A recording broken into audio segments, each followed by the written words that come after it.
Welcome, ladies and gentlemen. Welcome. Welcome to today's episode of the Mystical and Esoteric Bible Teacher platform. How are you guys doing today? Thank you for tuning in. Today we're going to be looking at the esoteric meaning of the prodigal son. I always wanted to talk about this, because you remember those days in Sunday school where we were taught about the prodigal son, but esoterically, I think it means something different. So we're going to look at that today.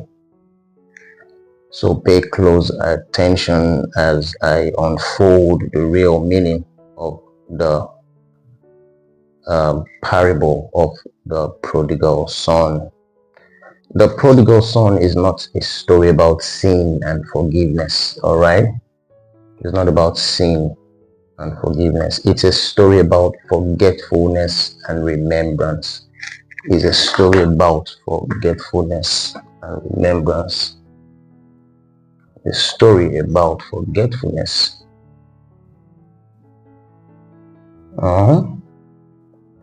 And remembrance. Forgetfulness and remembrance. The Father represents the higher self, God, source, or universal consciousness. The Father represents higher self. Okay, the Father reps your higher self, God consciousness, blah blah blah, or universal source, or universal, it could be anything, universal consciousness, higher self, universal intelligence, and all that stuff that we call God. He is abundance, wholeness, and eternal love, the origin of all creation. That's what the Father represents here. The prodigal son symbolizes the human consciousness that lives the awareness of divine unity and journeys into the realm of limitation. That's the physical world. That's what the prodigal son symbolizes. It symbolizes the human consciousness that lives his awareness, not knowing that he and the Father is one. So the prodigal son reps the consciousness, the human consciousness, or the human awareness, let's put it that way, or beingness, forgetting that he has a unity with the source. Forgetting that he has a unity with the source, leaves the awareness of divine unity and journeys into the realm of limitation. That's the physical world. When the son demands his inheritance and travels to a far country, it means the soul descending into the world of form. He travels and lives for a far country. It means that it means the soul descending into the world of form, forgetting its divine nature. Alright, forgetting its divine nature, living through the five senses, wasting energy, substance, or external illusions. So it forgets that he has a unity with God. And then, most of the time we have that kind of inclination where we come to the world not knowing that we and the Father are one. And then we come to the world and totally forget our spirituality, totally forget that we have a divine unity with the source. So that's what the prodigal son here represents. When it demands inheritance and travels far, it means the soul descends into the world of form, forgetting its divine nature, living through the five senses. Living through the five senses, wasting substance, energy on external illusion. Now, the famine that follows the spiritual emptiness one feels with when disconnected from the inner source. Okay, the famine that follows is the spiritual emptiness one feels when disconnected from the inner source. Emptiness that you feel. I remember those days, traveling through life journey. I just felt this emptiness. Even though I was, I was born into the church, I just felt this emptiness. I wasn't fulfilled. I looked at myself and I was feeling like there's something missing, and that's how it usually looks like, where you just see that everything else didn't matter. Everything else just didn't matter. Something is not adding up,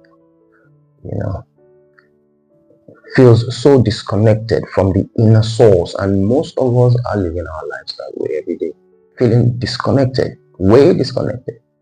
You wake up early in the morning, you're out there, coming back late at night, and feeling that is how to quickly get yourself together and move on in life. You're being regulated and controlled by senses, but you just totally forgot your oneness and unity with the divine. So the pig stick symbolizes living at the level of mere survival. The way he saw himself, the pig stick, identifying with the body and material self. But then comes the sacred turning point, okay? When he came to himself. This phrase is the awakening of Christ consciousness, not part of you that awakens and says, something is not adding up. Something is not adding up. Now, the realization of that the kingdom of God was never lost. The realization that the kingdom of God was never lost, only forgotten. The return to the Father's house is the journey inward, back to the higher state of awareness where abundance and love eternally dwell. All right, the Father running to meet him represents grace. Sometimes I tend to look at how it is that some of us that are like enlightened, and the whole world can't possibly seem to see that I don't know. People ain't getting it, and the ego self keeps making them feel that they are getting it, but they're not getting it, So no judgment, no delay from the Father, because God was never angry, only waiting for your awareness to return home. Only waiting for your awareness to return home. So the ring, the robe, and sandals are not just mere material gifts. They are symbols of restored consciousness. The robe, is the divine identity. The ring is unity and authority. The sandals are dominion over physical world. Let's list that out. Now, the robe reps your divine identity. That's what the robe signified. All right. The ring, unity and authority.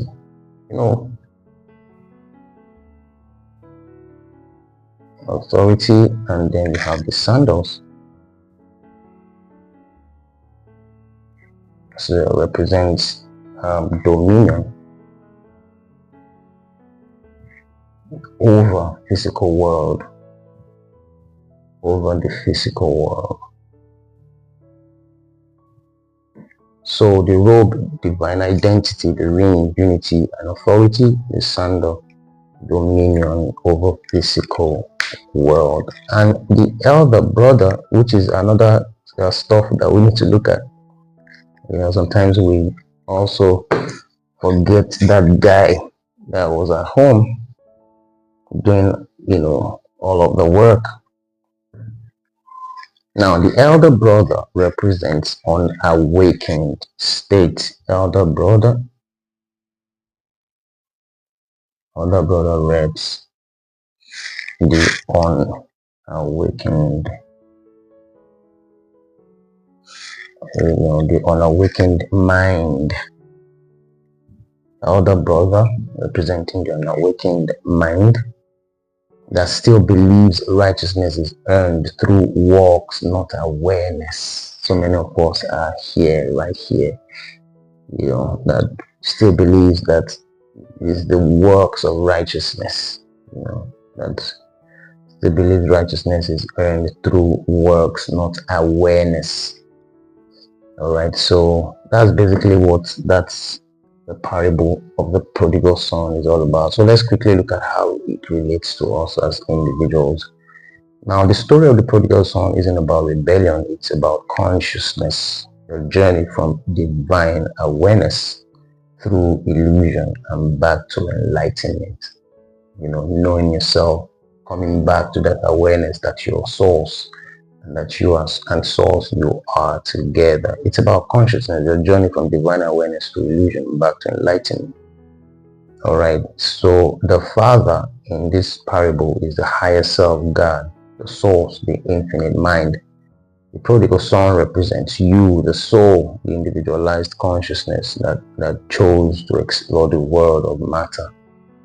All right, so when the son asked for his inheritance and went to a distant country, he was living the state of divine unity, descending into the physical realm where the outer world seems more real than the inner. Are you listening? The outer world seems more real than the inner. He spent his substance with riotous living, meaning he wasted his creative power on external things, forgetting that the true kingdom lies within. Now, when famine struck, when all was lost, he began to awaken. I think that happened to me a few years ago, about 10 years or thereabout. I lost everything. I was not myself, and then I started to ask myself, what is this? What is all this? Is this all there is to life? Most of us get awakened at that state. Why some of us still sleep at that state? His hunger wasn't for food, but for meaning, for spirit, for remembrance. And then the most powerful line of all, when he came to himself, the realization is the rebirth. All right, now that's the mystical rebirth. The moment you remember your true origin as one with the Father. As one with the Father. And as soon as the Son began his return, the Father ran to meet him.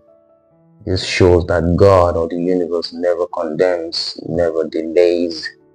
The moment your awareness shifts back to the higher states, great meets you halfway. All right. Now the robe, the ring, and sandals symbolizes restored consciousness. I think I mentioned that before. Identity, unity, and dominion, the power that you have in that divine self, the power that you have in that divine self, in that divine self of having been one with the source, one with the source. That's amazing. That's what the robe, the ring, and sandals symbolizes. All right, you are no longer the beggar, you are the heir. When you know that you are the heir and that you and your Father are one, the way you act in life, the way you do things, people look at you and like, this guy is not, he doesn't seem to budge, he doesn't seem to think like other people. Yes, because at this point, you now realize that you are the source. You and your Father, you're one. You don't have to be afraid of anything. You don't have to be afraid of anything. The elder brother represents the mind still bound to efforting, running up and down, struggling, senses. Is what the elder brother still represents there. And believing that righteousness comes by toil instead of realization. I repeat that the elder brother represents the mind still bound to effort, believing that righteousness comes by toiling instead of, all those things that we do, thinking that the reason why God or source is not blessing us is because we've not worked enough, we've not gone to church enough, we've not fasted enough, we've not paid our tithes enough. We just actually attach all these things to unworthiness. We attach all these things to that there must be something I must do to get the attention of God. You don't have to do anything. You don't have to do anything, bro. All you need to do is realization and the awareness. That's basically what you have to do, because the source is always there within. Source is always within, waiting patiently for you to. I'm at the door of your heart, not knocking. If anyone will hear my voice, I'll come in and suck. That's what this thing is talking about. It's always there. It's always there. You just forgot. You just forgot. You just got carried away by the things around you, carried away by the, what am I going to wear? What am I going to eat? What am I? And it happens to everyone. So I'm not excluding myself. It happens to everyone. But the beauty is the realization. The realization. All right, is the realization. So the journey of the prodigal son is the journey of us all, a descent into limitation and a return to light. The Father never changed. Only your awareness did, your source. And when you come to yourself, the entire universe celebrates your return. All right. Now, if this message resonated with you, subscribe to the Mystical and Esoteric Bible Teacher platform for more hidden wisdom, deeper truth, and spiritual awakening through the sacred word. Because you are not returning to God, you're returning to yourself. All right?